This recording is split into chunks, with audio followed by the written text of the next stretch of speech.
Dr. Susan. We are very happy to have you in this interview. Thanking you from Mexico for all what you do for Israel, because for me as a Jew, as a Mexican Jew, this is a very important job that you are doing now. And I wanted to ask you first about yourself. Who is Dr. Susan Michael? Please, if you can tell us. Well, I hope you were able to read my little bio. So I've been involved with this organization, the International Christian Embassy Jerusalem, since the day it opened in 1980. Okay. And so I serve on the international board in Jerusalem, and then my day-to-day responsibility, though, is for the United States. So I've given my life to this work and have very, very grateful for that privilege. And how many people belong to the Christian Embassy USA? Oh, in the USA, it's hard to number, but we're in the hundreds of thousands. And of course, many of those people then represent a whole church or congregation. And so that's why it may be hard to number, but between our email list and our mailing list and our database, it's probably 500,000 people. 500,000 people. Wow. And what is it that you do in the USA? Well, as a branch of the International Christian Embassy Jerusalem, our priorities are threefold. Our primary responsibility is to bring awareness of our work in Israel. That's where the real focus of our organization is. And we do many projects in Israel, from humanitarian aid to assisting with Aliyah, to strategic partnerships that we have with Yad Vashem. We have our annual events in Jerusalem. So that's the focus, and we are to bring awareness of that. But our second priority is education. And it's to educate the churches in our country about Israel, about the significance of Israel, about the biblical significance, about Jewish-Christian relations, et cetera, et cetera. And then our third priority would be to take a public stand when Israel needs us to. So it's not the focus. We're not a politically focused organization, but sometimes we need to take a stand, and so we will. Do you have any influence on the way the United States votes in the United Nations, let's say? Well, there are times that I wish we had more influence, but in the United States, the evangelical community does have tremendous influence. We are a large voting bloc in the United States. And at times, depending on who's in office, we have more impact, and other times less impact. But we started a network of Christian leaders here in the United States called the American Christian Leaders for Israel. And so at those times when we need to have a larger impact than we're having, we're able to unite Christian leaders and join our voices so that we have greater impact, because, the United States is so large, and even to speak on behalf of the Christian community, no one can speak on behalf of all of us. And so to mobilize many leaders, we really do represent tens of millions of Christians in America, and we have a larger impact when we do. Like, what was the participation of the Christian Embassy in the USA decision to move the embassy to Jerusalem? Yes, well, of course, for many years, we were considered the only embassy in Jerusalem. Of course, we were not a fully diplomatic embassy representing a nation's government. We represented tens of millions of Christians around the world that stood with Israel and understood the significance of Jerusalem. But we always advocated for the United States to move their embassy. And one of our staff members were very involved in the writing of the Jerusalem Embassy Act in 1995. And that's when the US Congress actually decided to move the embassy. But every president after that would waive the implementation of the decision. And so once we saw that we had a president that was really serious about moving the embassy, then we activated Christian leaders around the country to let him know that we expected him to fulfill his promises, unlike other presidents. And we really stayed in contact with him. And when he did make the final announcement, it was a huge celebration and victory for us. Yes, of course, and for the whole Jewish world. But what are the differences for your embassy when Republicans or Democrats are in government? I mean, what have changed now that with the change of president? Well, because the focus of our organization is not political, it doesn't have a large impact on us as an organization, because our focus is more Jewish-Christian relations and working with the churches and educating. So it doesn't impact that. However, I will say that anytime we have a president that is friendlier to Israel, then that's a good thing, and that helps us. We don't like to see when the United States government is working in opposition to Israel or is putting pressure on Israel. And when we see that, we will speak up and let them know that we are against that. But our day-to-day operations are not affected, whether there's a Republican or a Democrat. Now, having said that, I will say that right now in the United States, there is a general concern of the loss of religious freedom and of freedom of speech in America. We see it eroding very quickly, and that is a big concern for any organization like ours that want to teach on issues that can be a little divisive, issues that can be controversial. We don't want to be shut down. And so we're all looking to ways to keep our freedom of speech in America. What's going on? Well, we just have a growing movement within our society and around the world. It's not just America, but a cancel culture. A culture where social media, Facebook, Twitter, even YouTube are shutting down conservative voices. And so it has all of us very concerned. For right now, Israel is not so highly controversial that we are on that list of potentially being shut down, but at any moment, Israel could become a very, very controversial subject. And then organizations like ours that may not be in favor of the US government policy could be shut down. And it's not so much from the US government as it is from the big tech and the liberal progressive movement that is using the platforms such as Facebook and YouTube to shut down the conservative voice. So we're in a real battle right now in the United States on many, many different levels. What are you doing to counter this? Well, we are part of a large association of religious broadcasters and communicators.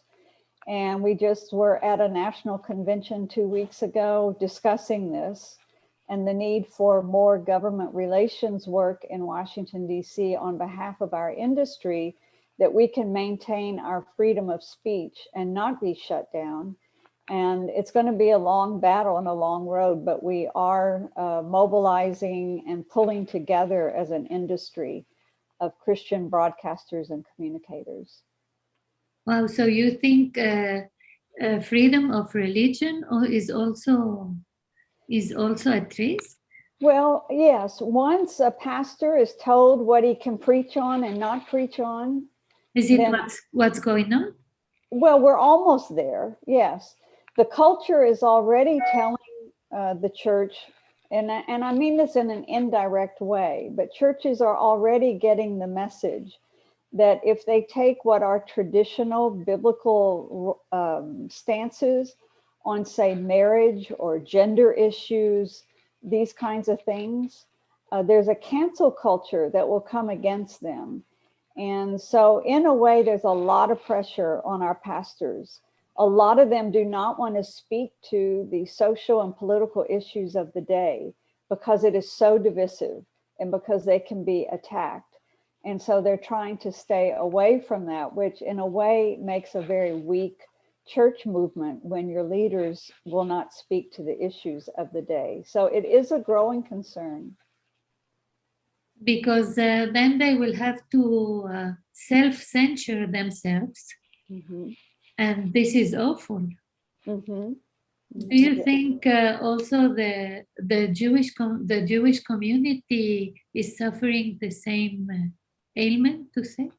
Well, yes, in some regards, yes. Censorship? So yes, because of rising anti-Semitism.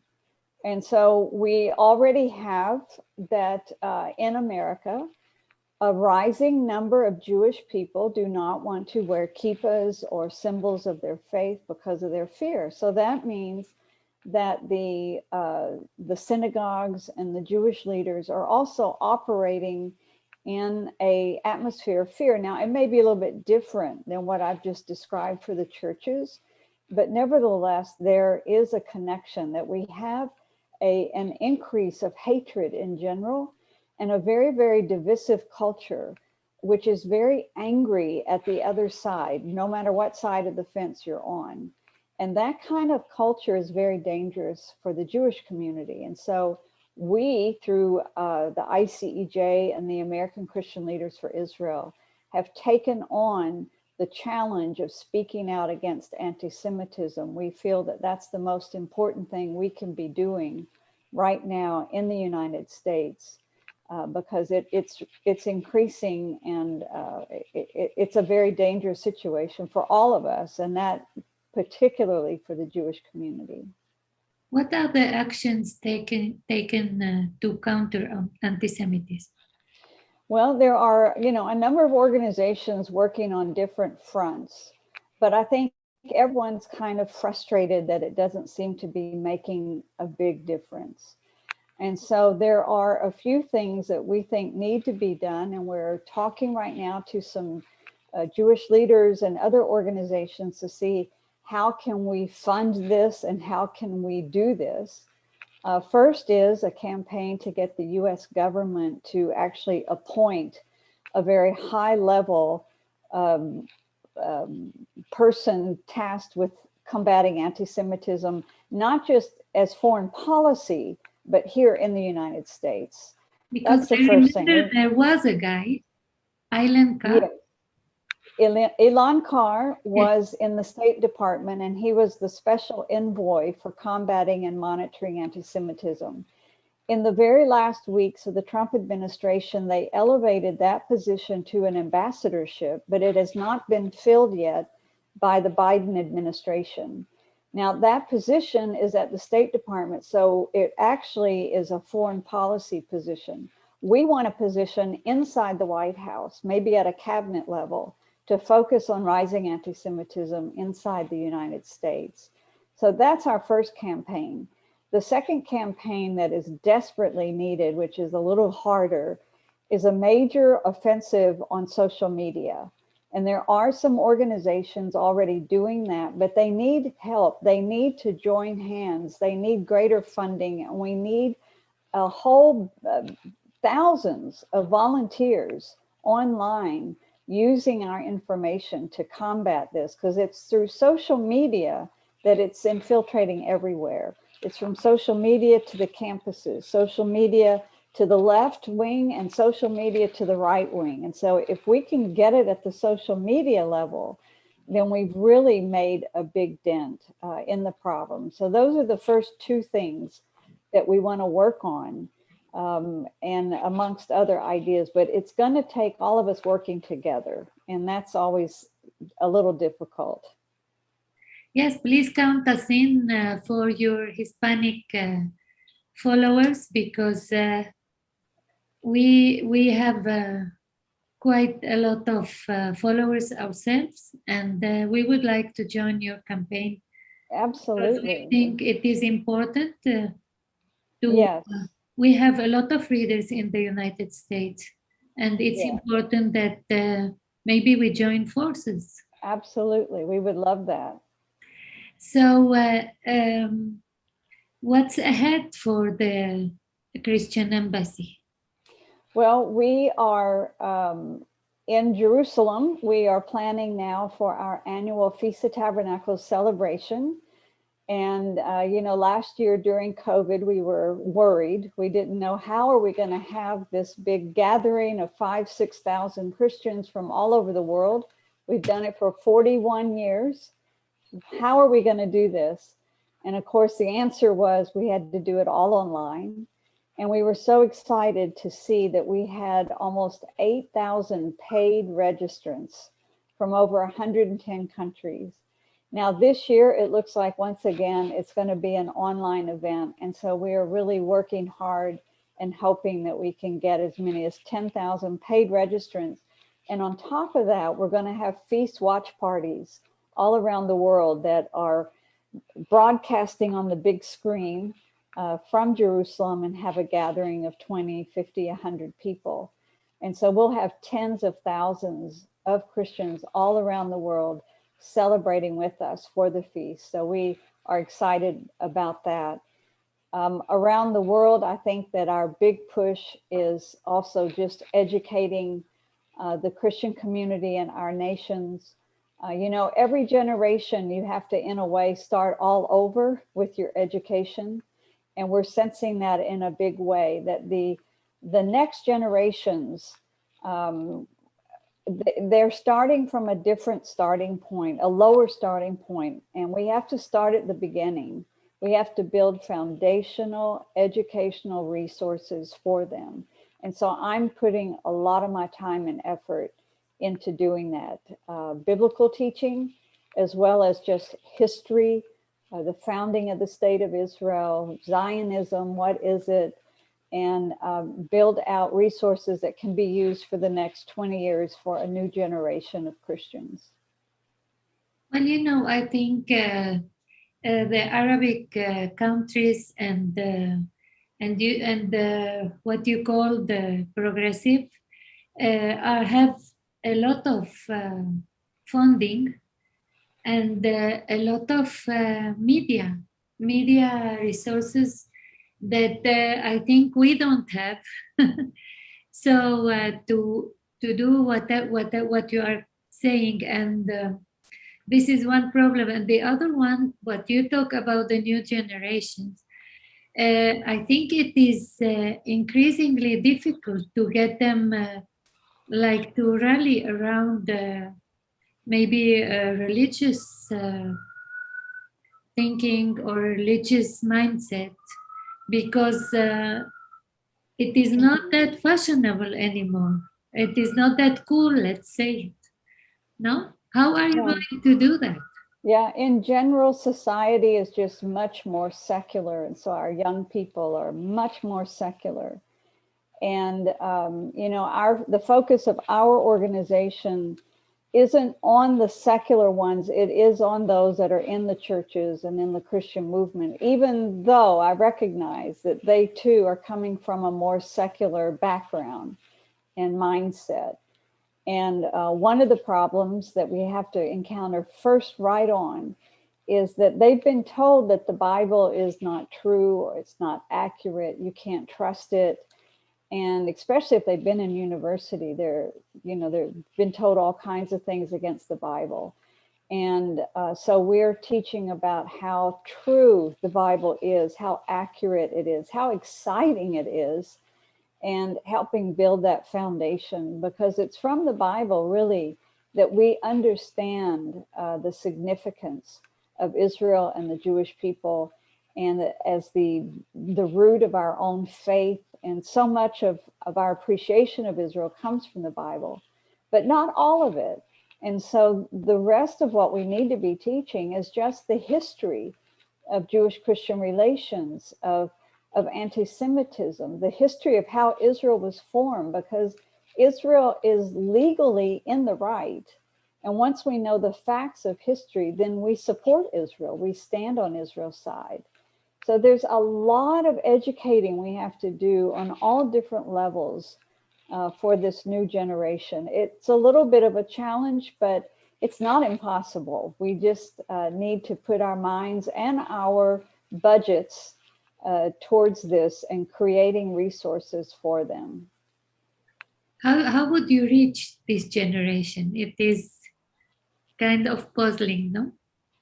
Well, it's a great question, and we have to understand where they are and where they're coming from. And I think, number one, we need to appreciate them.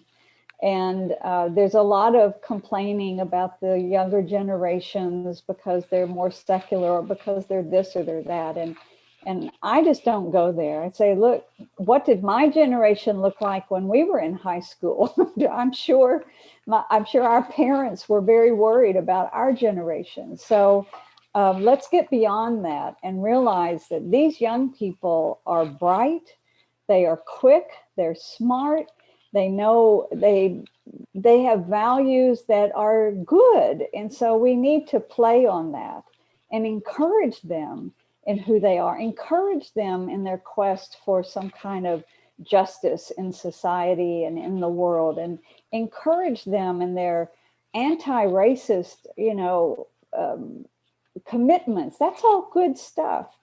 And get in there and work with them. And of course, locate their own leaders among their peer leaders and really concentrate on them and help teach them so they can then lead their generations. That's really what I want to do, is to build leaders that can then lead their generation. You just mentioned working with the Jewish community in the USA.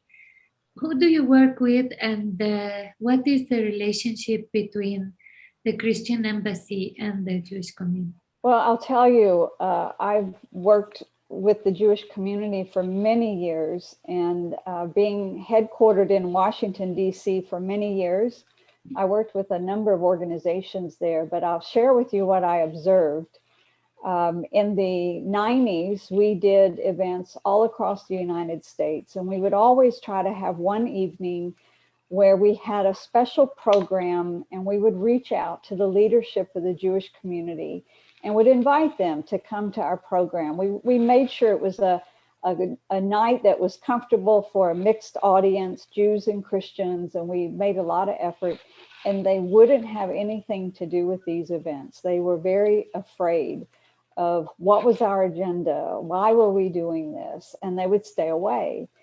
And then in the year 2000, I saw everything change overnight. And in the year 2000 was the second Intifada, and there were bus bombings taking place in the streets of Jerusalem, and tourism completely shut down. The Jewish community was not taking any tours to Israel. Most people were no tours. And here came the annual Feast of Tabernacles, and we had thousands of Christians that came from all over the world, filled up the convention center. Some of them went downtown and rode buses in Jerusalem in solidarity with the people of Israel. Wow. And this hit the news. And back here in the United States, Jewish leaders began questioning. They said, maybe they really are our friends, and maybe we should talk to them. Maybe we should begin to work with them. And I was invited to speak to boards of directors and to leaders, and they wanted to know, who are evangelical Christians? Why do you support Israel? And should we work with you? And since then, I have to say, there's a whole new relationship here in the United States. Many of those Jewish organizations made decisions that they would reach out to the Christian community. And I helped some of them to do that. and others have said, you know, we support this relationship. We're not going to make efforts at it, but we support it. And I'm a part of pastor rabbi Torah study meetings. The relationship has developed so quickly and so far here in the United States. It's been a real joy to watch that and to actually have been a part of it. Because some people say Christians want to get the Jews Right. to live in Israel because of a Holocaust or apocalypse, ahead of apocalyptic times.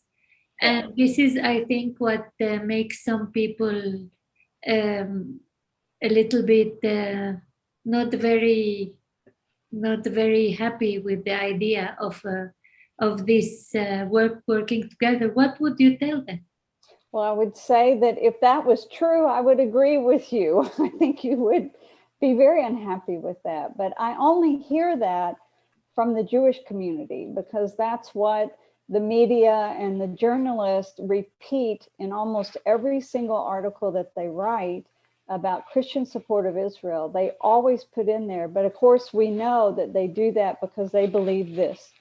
And I'm like, we don't believe that. And come ask us what we believe, because it's different. And that out of 50 million evangelicals in America, there are so many different beliefs. There's so many different types of churches, and churches with different emphasis. And so it's not a monolithic movement based on anything like that. And I will also say that you know, I think the best remedy, if a Christian does have kind of a wrong perception, is to take them on tour to Israel and let them meet the people of Israel and the Jewish people, and to humanize, you know, what they believe. It's got a human element. It's not just theory. It's not just you know, theology about somebody else. And the personal relationship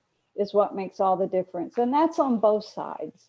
I have found that the Jewish people that do work with Christians, they love the work, and they know they're very, very comfortable. And anytime I encounter real skepticism, it will be from a Jewish leader or someone who actually doesn't work with Christians, and they don't have that personal knowledge and personal experience. It's just what they've been told. So you said, ask us what we believe in. What do you believe in? Well, that's a whole nother conversation, but we believe that God's promises to Abraham are still being fulfilled today. And he promised Abraham, if you will follow me, he said, I'll give you a land, I'll make you a great nation, and through you, all the families of the earth will be blessed.